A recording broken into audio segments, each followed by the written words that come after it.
Mario Kart 64, a game that you've probably heard of before.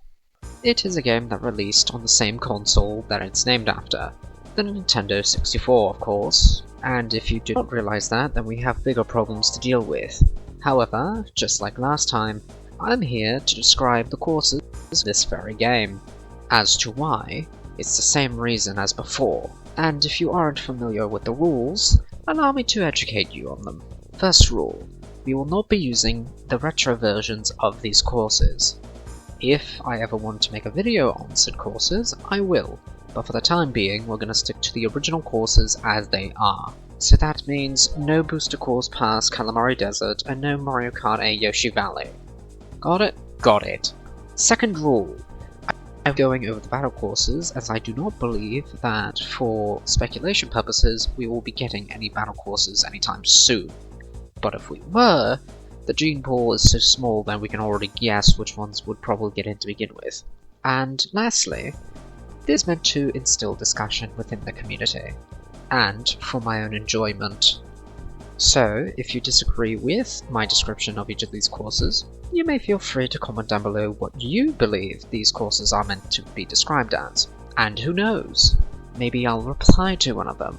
Now, before I neglect to mention this, when we finally get to describing the courses, you'll notice that the footage is not from the original game. Reason being is because I had such trouble dealing with Mario Kart 64's controls that I just chose to record Mario Kart Wii modded gameplay instead. However, this does not mean I will be describing the Mario Kart Wii modded courses. This just means that the gameplay will not be from N64. I will still be describing the courses as if they were their N64 counterparts. So if you ask me, you get nice visual gameplay, and I don't have to go through the trouble of playing Yoshi Valley ever again. So if you ask me, it's a win-win. So before I begin going on a tangent, I'm going to cut myself off so we can finally begin to describe the courses from Mario Kart N64. But before we actually do continue, do please remind yourself to leave a like, share, and subscribe to the channel, as it does help me with the YouTube algorithm, and it will broaden the video's message to more people, as that is the goal of this video. So, if you do that, I thank you deeply.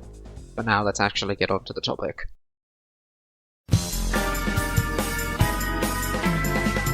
And starting off our list, we have Luigi Raceway, which I would say is the most boring track in this game if the next track didn't usurp that title.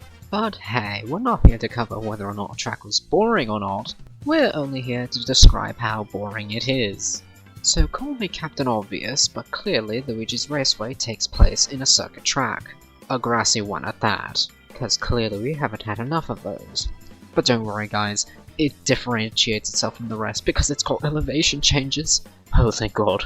But in all seriousness, considering that this was the N64 and not the Super Nintendo, it's actually quite impressive that they were able to structure a landscape like this, especially considering the courses that come after this. So, in my expert opinion, the best way I can describe this track is a grassy circuit course with small hills within an enclosed area with small areas of sand and trees.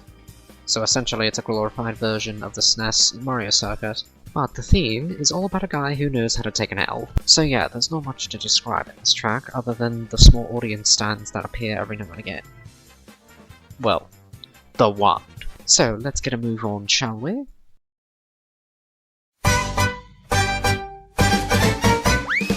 Speaking of the most boring track in this game, here we have Moo Moo Farm.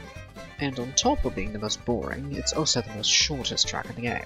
So I guess your misery won't last too long. There really isn't much to talk about this course, so I'll try to keep it short. Like the course.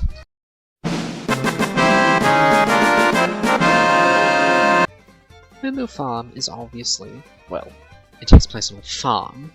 It's got grass hills, and you mainly drive on a dirt path. And if you were able to take a camera and look outside, you would see the barn, you would see the cows, and most importantly, you would see the bridges that you drive under.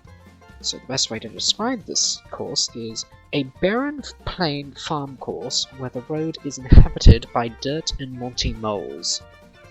Yeah, I wish there was more to this course, but unfortunately there really isn't much. So that means we'll be moving on to the next track.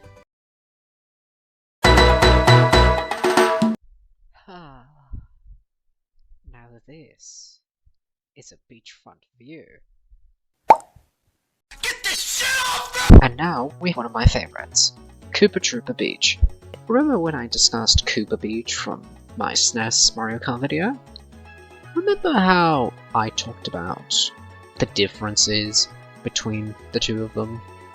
Well, whatever I said in that video plays a vital key role in what I'm about to explain. So let's state the obvious. Koopa Troopa Beach is a beach. And basically, what's next to you is either rock or water, there's no in between there. As well as the fact that these rocks that I mentioned are quite large. So large in fact that one of them is shaped like a freaking Koopa Troopa. There's also a lot of crabs, but don't worry, it's not important. What is important is the very place that you're on.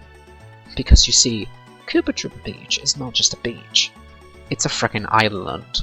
Which means that the proper way to describe Koopa Troopa Beach is a beach island course inhabited by giant rock formations and arches with varying water levels. Because I don't know if you know this, but apparently low tide and high tide come very early this season. Like, look at those waves, that's just unnatural. But I do believe I've had enough of this beach locale, so let's move on to a different place to dry off, shall we?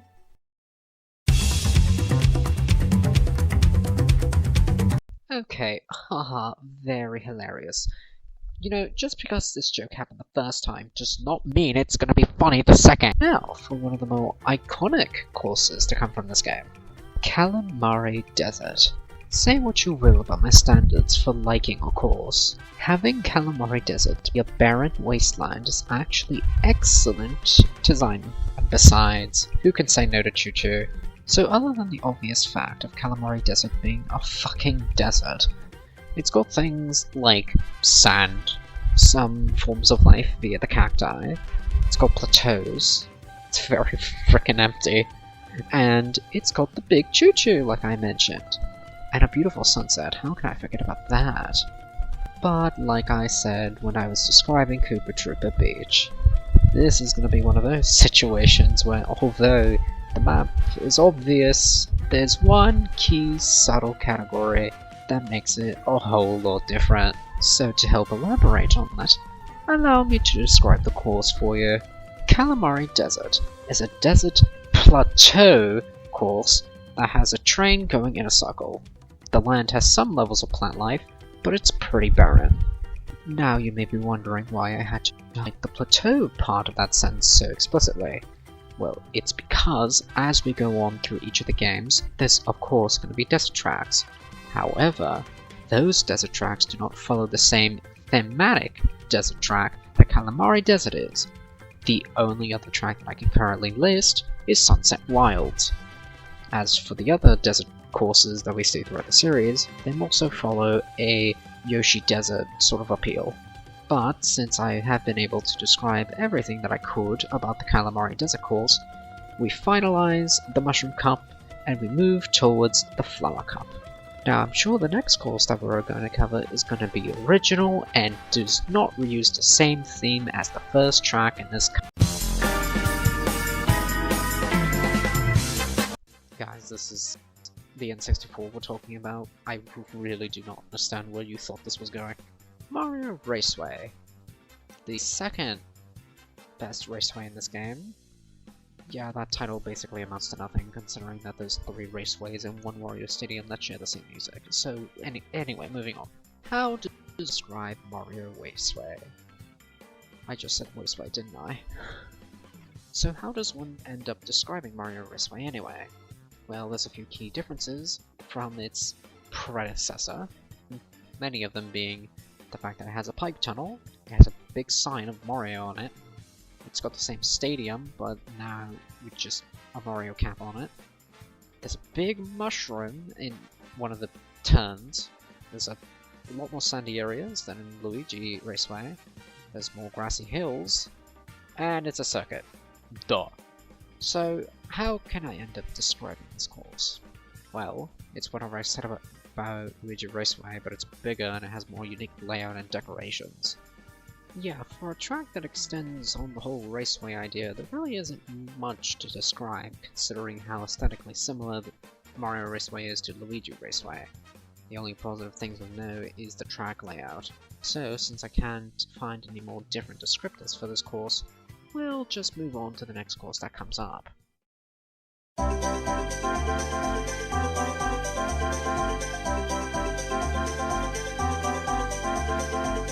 Welcome to the magical world of Frappe Snowland, a place where the creators thought that naming it after a coffee was a great idea.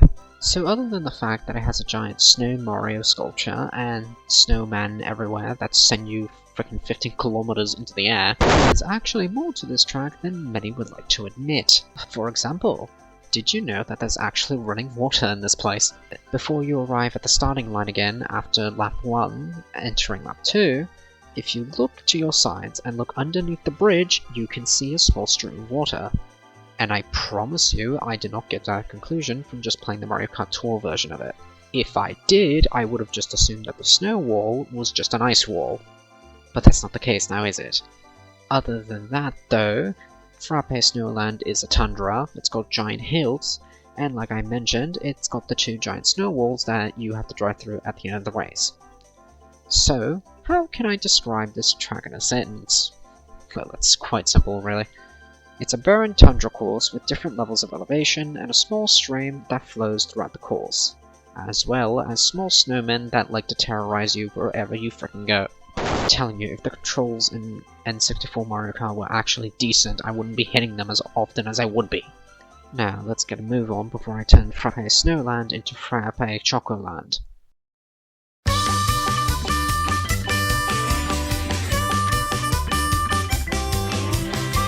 Oh my god, couldn't I be more well timed with my frickin' jokes? I kid you not, the way I have to write my script is each course individually, and then write for that specific course first, and then I move on to the next track. And it turns out, the one after Frappe Snowland, after making my Choco Land joke, is Choco Mountain. Oh my god. As you can clearly tell, I am pure comedic genius. But moving on from my excellence, let's talk about Choco Mountain. So what is Choco Mountain? Well, I can tell you what it isn't. It's not frickin' Choco Island. At least this time I can actually tell what this place is instead of trying to figure out what the hell Choco Island is. But let's go over the basic descriptions of what we got for Mountain. So for starters, there's mountains. It wouldn't be Choco Mountain if there weren't. There's big rocks, there's a small lake near the end portion of this track, there's cliffs that are steep as hell, there's dirt and mud everywhere, and there's the iconic tunnel that I'm sure everyone is already keen to. So, let's describe it in a sentence, shall we? Choco Mountain is a foggy and rocky mountain course that contains a lake area with falling rocks from a steep as hell cliff. Paths of dirt and mud are meant to highlight where you're supposed to go, obviously. And yeah, that basically covers all of Choco Mountain, from the basic assumption that there's giant walls, cliffs, falling rocks, and steep hills. It'd be fair to assume that Choco Mountain takes place in a mountain range, but that's basically the most solid conclusion that I can come to. But I suppose the real question is, what mountain range is brown? I guess that's a question for another day. Moving on.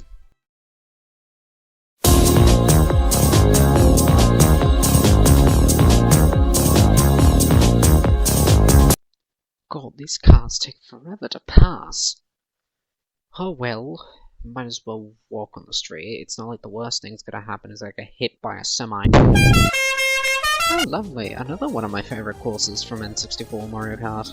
But although for it being my favourite, it does have some noticeable, let's just call them qualities, shall we?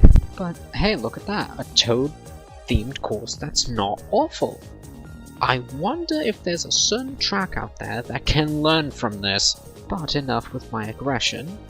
Let's focus on traffic. So what does Toad's Turnpike have, exactly? Well, it's a city. I mean, fucking obviously it takes place in a city. You're on a frickin' turnpike. It's got hella traffic. More traffic than where I live, that's for sure. It's sunset-ish, but Mario Kart 8 would like to differ. And it's claustrophobia 101. I mean, seriously, is there a reason why these freaking vehicles are so freaking close together? So, the best way I can surmount this course is a sunset city course with heavy amounts of traffic and confined roads. So yes, like I said, Claustrophobia 101. With all that, however, Toad's Turnpike is still a marvel, considering that this was the first ever track to have vehicle obstacles. However, as much as I really want to continue praising this course, we unfortunately have to move on to the next cup, which being the Star Cup. So let's rev our engines once again, because something tells me that this next track is going to be quite the long and tedious one.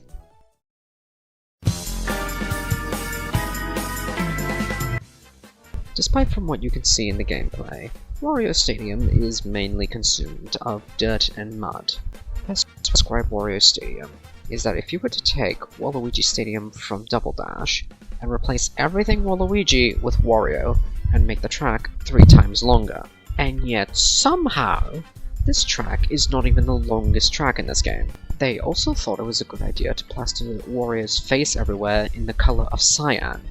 Great job, dev team, you did great on that one. But in all fairness though, it does scream Wario. He is the type of person to plaster his face everywhere, so yeah, it all makes sense at the end. But enough about my opinions, let's get to the characteristics of the track. So for starters, as I mentioned before, there's dirt paths and there's mud everywhere. There's also sand hills, and the part about the dirt, it's very uneven, as there's large bumps everywhere, and considering that you can't even trick in Mario 64, which isn't the game's fault per se, but considering this is coming from someone who's played a lot of Mario Karts, yeah, you can see how this is kind of a problem. But before I ramble on again, let's summarize what we know about Wario Stadium. So Wario Stadium is a stadium course with sandy hills and walls, while also having a mud path that is very bumpy. And Wario everywhere. I can't neglect to mention that information. So yeah, if you would like, play a drinking game as to how many times I said Wario during this segment. But since you can easily lump this with the raceways in this game, there really isn't much to describe here, other than the fact that it takes place in a stadium at night. So yeah, other than that, there's not much to say here. Moving on.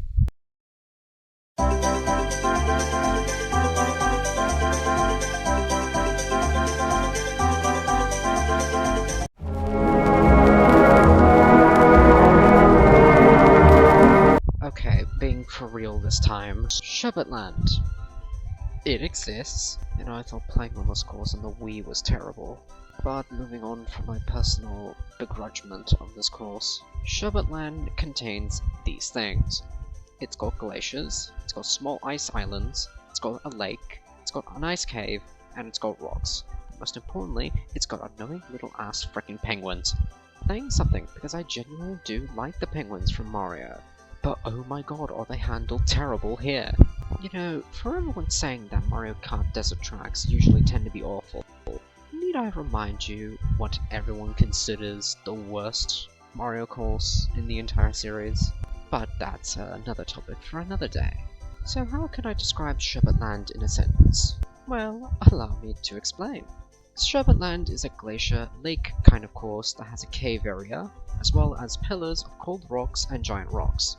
Now I'm gonna pull a Peach and go to another castle.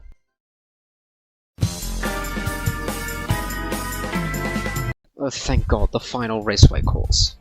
Luckily though, it's Rail Raceway, so you know it has to be good. Considering that this is an N64 raceway track, we kind of already know what to expect already. We got the grass plains, and we got slight elevation changes. That's pretty much the standard. But what differentiates Rail Raceway from its competitors are the following. It's got bridges, it's got Peach's Castle, which you can actually drive to in this version, it's got a big lake, and it's got a grassy mountain. Plus, at the end of the bridge, you can jump over the lake. So what's not cool about that? This is actually one of the raceways where I can feel that the music was specifically made for this course. So how can we describe Royal Raceway in a sentence? Well, here we go. Royal Raceway is a circuit course with a lake, a mountain, hills, and a bridge, as well of course, Peach's Castle. It's a shame though that when they remade this course, they basically cut the opportunity for you to drive to Peach's Castle, which is a shame, but it's a minor change nonetheless. So yes, I do not feel that the reactions to this are very justifiable. But personal beef aside, let's finish up the Star Cup with the final track.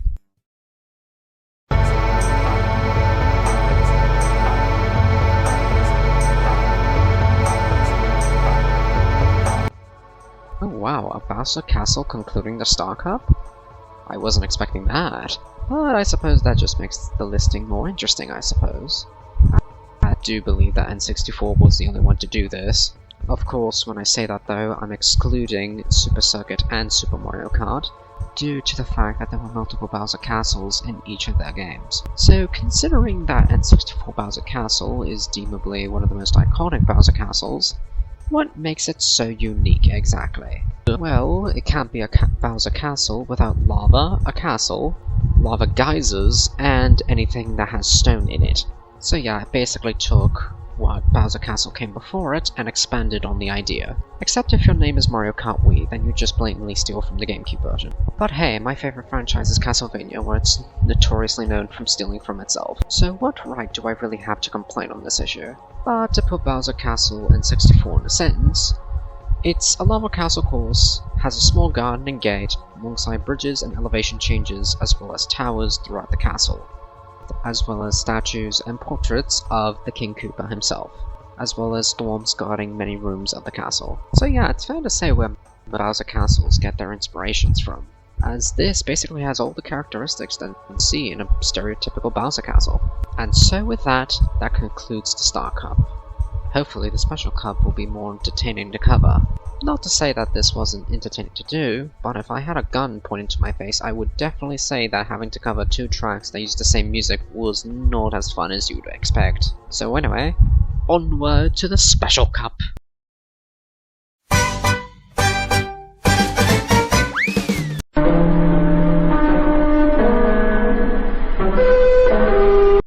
Isn't jinxing yourself fun? Yoshi Valley!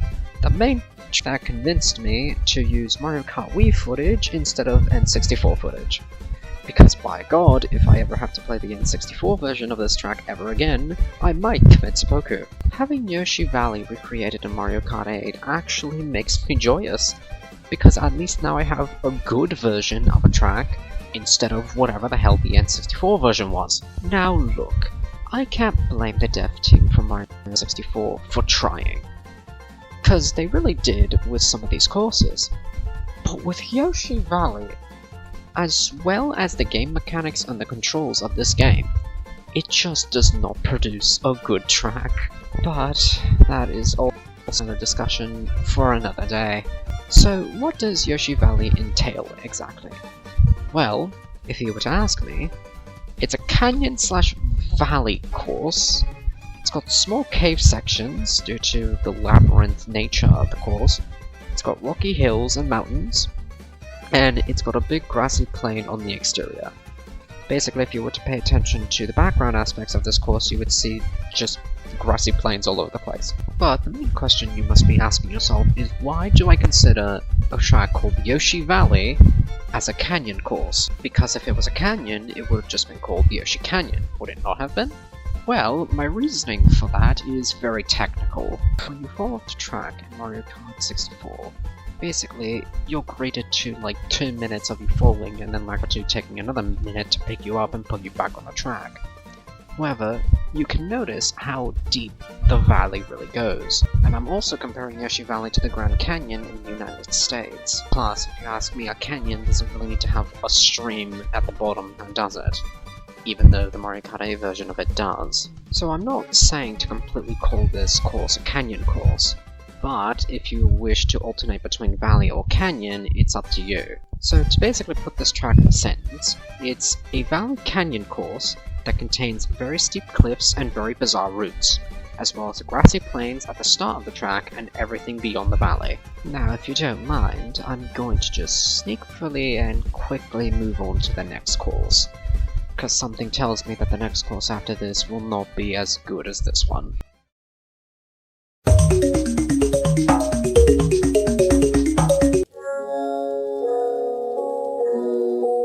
Okay, I think it's fair now to say that you basically get the picture. DK Jungle Parkway, aka the worst track in this game. Now that is a hill I'll be willing to die on any day. But if you want to know why I hate this track so much, you're going to have to wait for another video. I mean, come on, I can't waste all my content ideas all at once.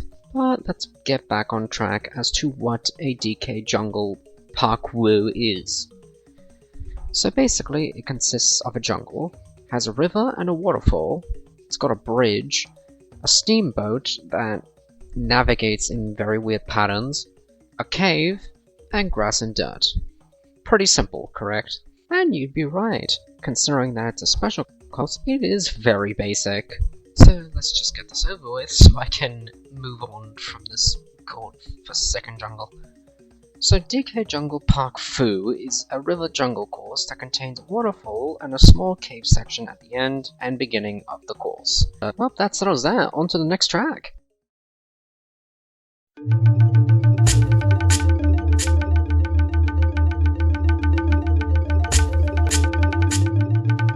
Oh my god, finally. A fantastic course for once. Yeah, I like Banshee Boardwalk. What about it? Other than being a prime example of what a ghost track should be, Banshee Boardwalk is also a prime example as to how to properly execute a theme. I know, I'm making it so subtle that Banshee Boardwalk is my favorite course of this game. However, unfortunately, I'm gonna have to stop bull riding Banshee Boardwalk's magic stick, as we have more important things to discuss. One of those important things being as to what Banshee Boardwalk is exactly. If you've strictly played the N64 version, you may remember that this track is notorious for being blank. And by blank, I mean dark as shit. But if you were someone who played Mario Kart 64 on 150cc, then you can recall falling off this course a bunch. And if you remember correctly, you can remember falling into a giant vast ocean of nothingness. It's not explicitly clear as to where you are exactly, as many assume either that you're in a swamp or you're in the middle of damn nowhere. But based on the footage that I'm displaying to you right now, you can probably come to a quick conclusion as to where I stand on that line. And besides, the N64 version of Banshee Boardwalk is so dark you can barely see 10 meters ahead of you. So you could be in a swamp for all you know, it's just that you can barely see anything past it. I'm sure if the dev team had more powerful hardware, they would have spiced up the plates a bit, but considering that this is the N64 we're dealing with, we're gonna have to deal with a dead-ass ocean. So what does Banshee Boardwalk have, exactly? Well, let's start off with the obvious. You're on a boardwalk. I don't think I need to explain any more than that. It's got ruins of a fort of some kind. I don't know, it's a ruined building, you can assume as to what it is. It's got a dark atmosphere, and like I said, you're either in a swamp or an ocean. Take your pick. So the best way to describe this course is a haunted boardwalk course that takes place in a large body of water, has small ruins of either a house or an outpost, and is home to many boos. It's kind of unfortunate that they chose to remake the course in a game where most of the retro tracks are dog shit, but hey, who knows? Maybe in the next Mario Kart game they'll remake this course and actually make it look presentable. Then again, it's hard to perfect perfection. Which is why, for me, the best way to remake this course is... Wait a minute. Why do I hear majestic music and the sounds of 90s kids crying?